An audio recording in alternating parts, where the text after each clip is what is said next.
9월 22일 하나님의 말씀을 함께 묵상하겠습니다. 오늘은 열왕기상 8장 12절부터 21절까지 말씀으로 함께합니다. 솔로몬이 이스라엘을 다스린 지 12번째 해 7월 예루살렘 성전에 봉헌식이 있었습니다. 언약궤를 성전 안 지성소에 옮겨 놓는 것이 봉헌식의 시작이었습니다. 제사장들이 언약궤를 메고 지성소 안으로 옮겨 놓고 나올 때 구름이 성전 안을 가득 채웠습니다. 하나님의 영광의 표였지요. 하나님께서 예루살렘 성전에 임재하셨습니다. 이때 성전의 뜰에는 많은 이스라엘 사람들이 모여 있었습니다. 그들을 향하여 솔로몬이 선포하였습니다. 하나님께서 이 일을 이루셨다. 성전 건물을 지은 것은 솔로몬이었습니다. 온 이스라엘이 솔로몬과 함께 성전을 지었죠. 아버지 다윗도 열심으로 준비하였으니 함께 참여하였다 할 수 있을 것입니다. 그들이 성전을 지었습니다. 그런데 솔로몬은 하나님께서 이 일을 이루셨다 선포합니다. 자신의 경건함을 드러내기 위해서 그저 종교적인 관용어구를 사용했던 것일까요? 그렇지 않았습니다. 분명 건물을 지은 것은 솔로몬과 이스라엘 사람들이었습니다. 그러나 그들의 열심만으로 이룰 수 있는 일이 아니었습니다. 솔로몬은 참으로 모든 일이 하나님의 역사라는 것을 알았고 인정했습니다. 솔로몬은 하나님께서 다윗에게 약속하셨던 말씀들을 떠올렸습니다. 하나님께서 유다 지파 이새의 집의 막내 아들 어린 소년 다윗을 이스라엘의 왕으로 세우시겠다 말씀하셨습니다. 선지자 사무엘을 통해 소년 다윗에게 기름 붓게 하셨습니다. 하나님께서 약속하셨으니 다윗은 그저 손 놓고 있었던 것이 아닙니다. 그는 빛나는 승리와 비참한 실패를 모두 경험하였습니다. 골리앗과 싸워 이겨 이스라엘의 영웅이 되었습니다. 그러나 반역자로 몰려 도망쳐야 했죠. 살아남기 위해서 원수 블레셋의 수하가 되는 수모를 견뎌야 했습니다. 그러나 언제라도 하나님의 약속을 믿으며 연단의 시간들을 견디어냈고 마침내 다윗은 이스라엘의 왕이 되었습니다.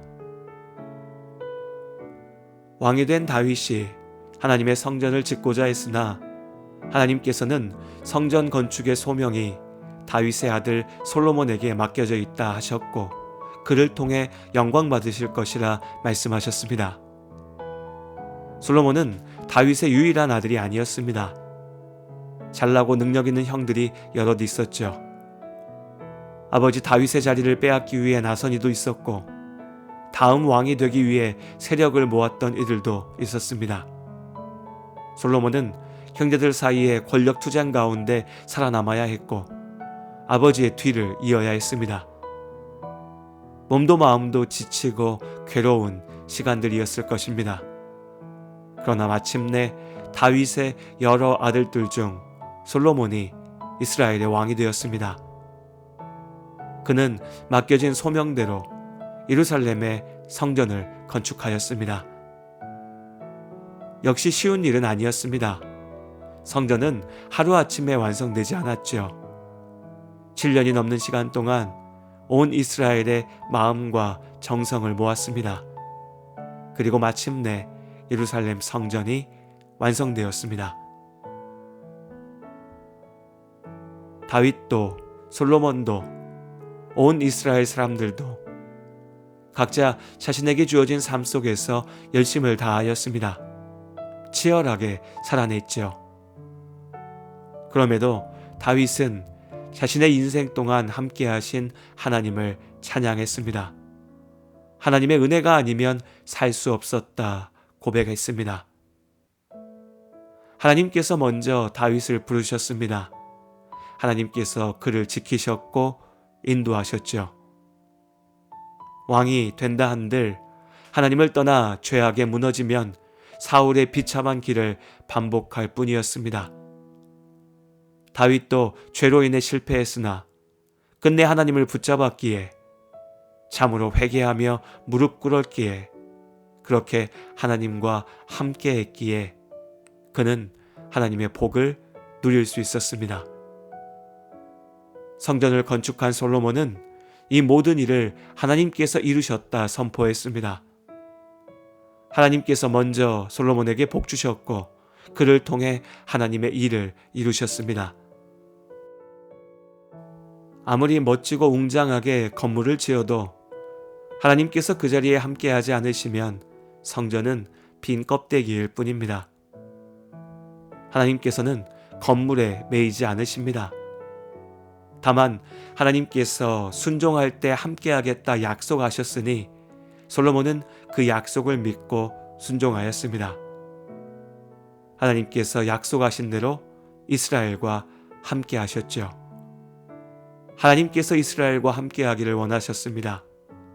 그들을 통해 온 세상을 향한 하나님의 구원의 역사를 이루어 가십니다.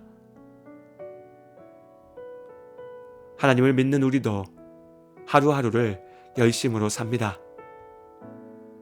그러나 내 인생이 나에게만 달려있다는 착각에 사로잡혀 버리면 잠시 내 뜻대로 될 때 교만하고 뜻대로 되지 않을 때 절망하며 결국 고통 속에 죽어가는 삶을 살게 됩니다.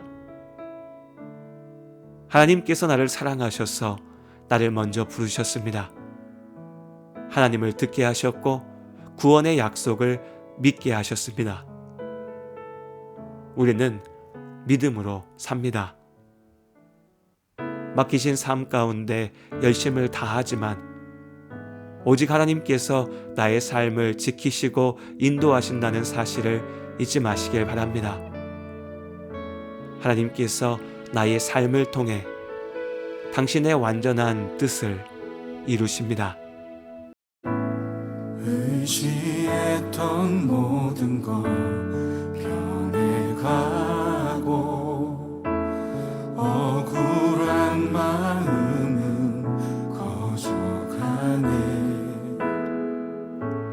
부끄러움 없이 살고 싶은 마음 주님 아시네.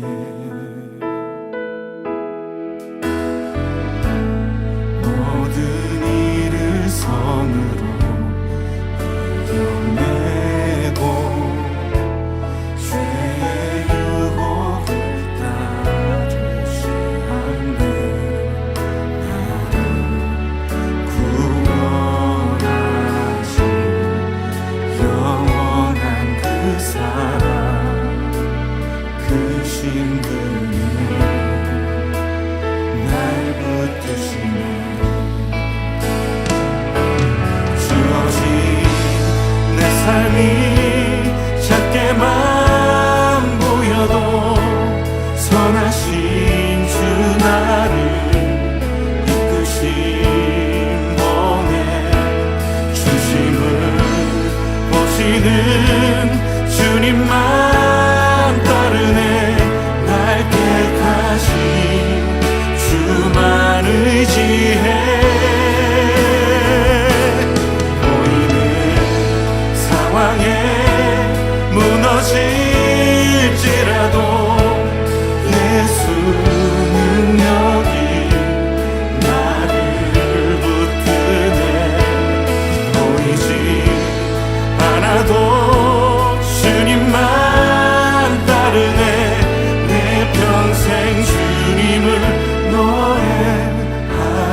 모시는 주님만 따르네. 날 택하신 주만 의지해. 보이는 상황에 무너질지라도 예수 능력이 나를 붙드네. 보이지 않아도 주님만 따르네. 내 평생 주님을 노래. 우리 다시 한번 고백합시다. 주어진 내 삶이 주어진 내 삶이 작게만 보여도 선하신 주 나를 이끄신 번에 중심을 모시는 주님만 따르네. 날 택하신 주만 의지해. 보이는 상황에 무너질지라도 예수 능력이 나를 붙드네. 보이지 않아도 주님만 따르네. 내 평생 주님을 이 시간 함께 기도하며 나아갑시다. 주님, 선하신 주님이 나를 이끄심을 믿습니다. 내 평생에 예수의 능력을 의지하며 예수의 이름을 높이고 날 택하신 예수의 소망으로 살고 예수 살아계심을 노래하는 자 되게 하여 주시옵소서. 우리 함께 기도하며 나아갑시다.